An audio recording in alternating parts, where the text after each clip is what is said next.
Assalamualaikum warahmatullahi wabarakatuh. Saya Alisya Mayan Sadikin, NIM 3011810009 dari Prodi Informatika akan menjawab soal UAS pada mata kuliah Pendidikan Kewarganegaraan. Yang pertama, saya memilih nomor 3, yaitu letak geografis Indonesia pada posisi silang dunia. Jumlah penduduk yang besar, masyarakat yang berbineka akan membawa dampak bagi bangsa Indonesia. Jelaskan dampak tersebut jika dikaitkan dengan geostrategi.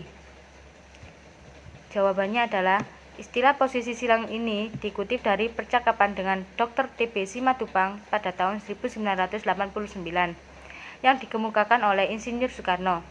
Posisi silang sendiri sering disebut juga dalam istilah bahasa Jerman yaitu Kreuz Position. Insinyur Soekarno mengambil dari penulis geopolitik Jerman, khususnya Haushofer.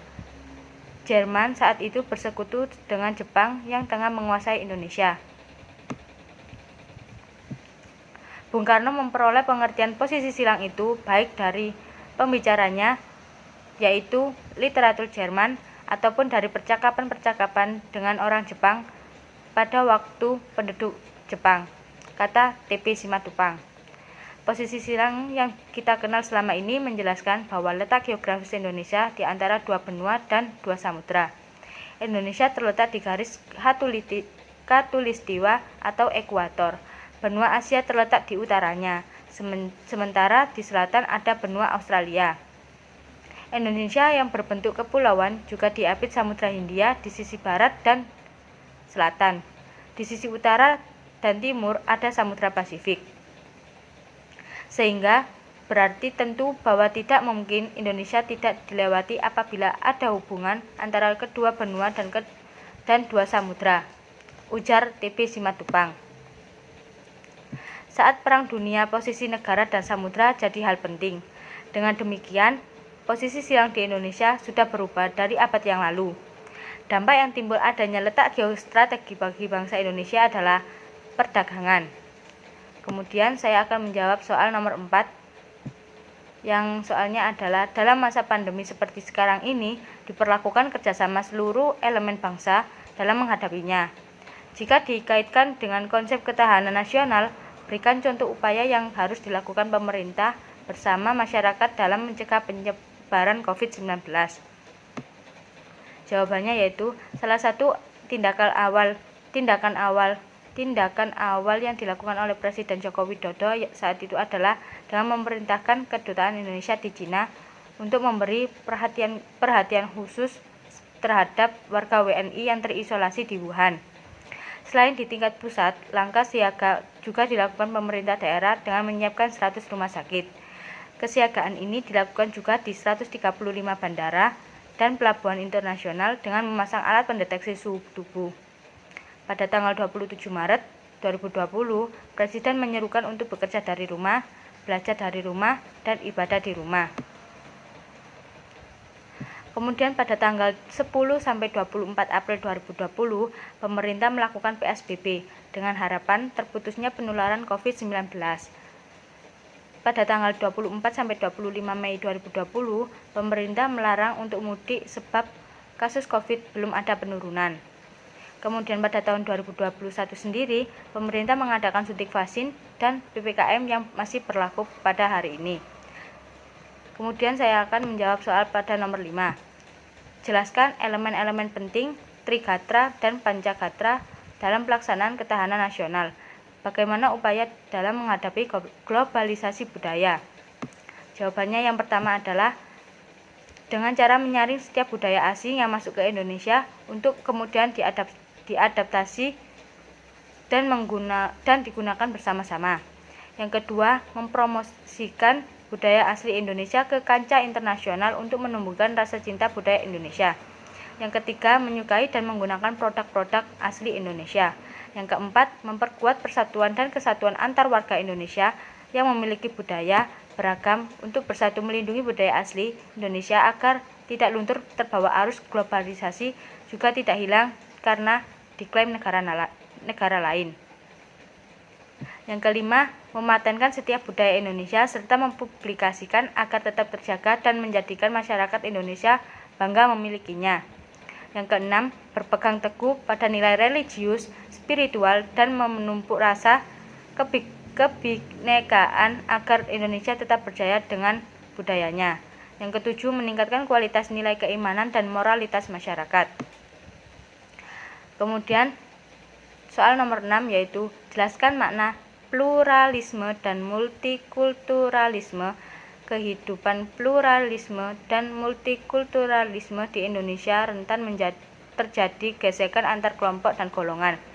Bagaimana Pancasila dan konsep Bhinneka Tunggal Ika dapat menjadi solusi dan penyelesaian masalah tersebut?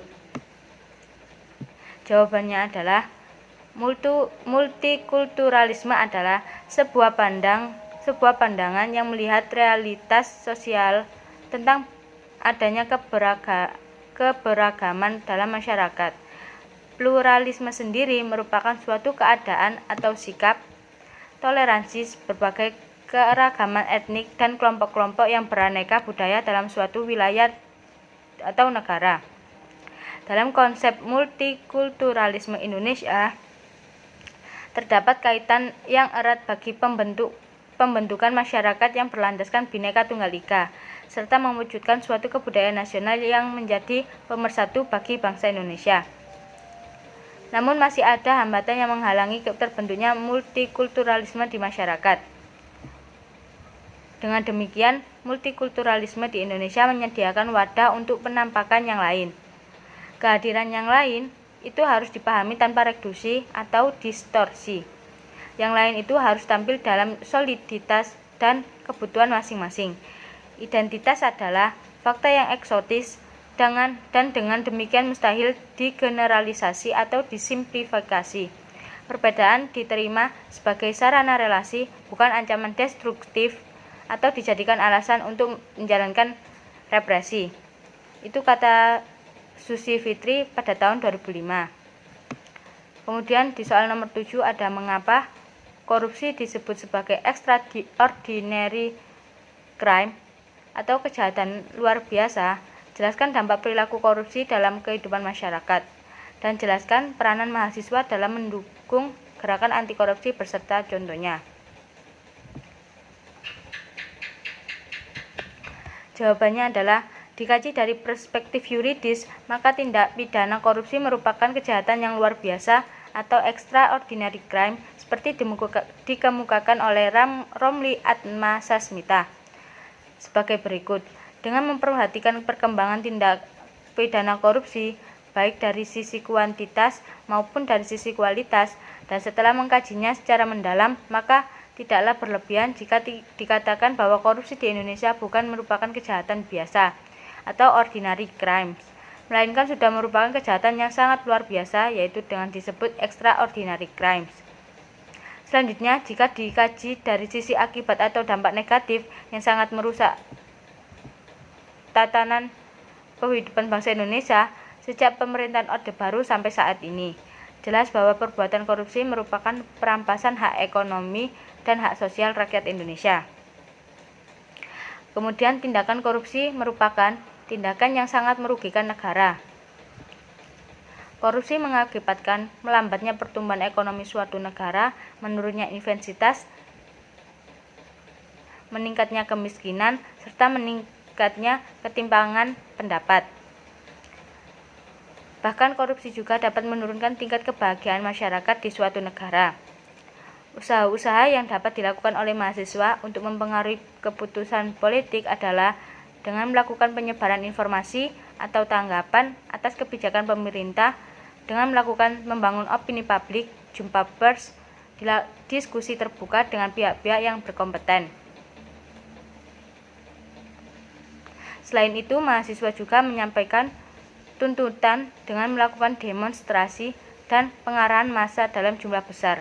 Upaya pemberantasan korupsi dimulai dari awal masuk perkuliahan. Pada masa ini merupakan masa penerimaan mahasiswa di mana mahasiswa diharapkan mengkritisi kebijakan internal kampus dan sekaligus melakukan pressure kepada pemerintah agar undang-undang yang mengatur pendidikan tidak memberikan peluang terjadinya korupsi.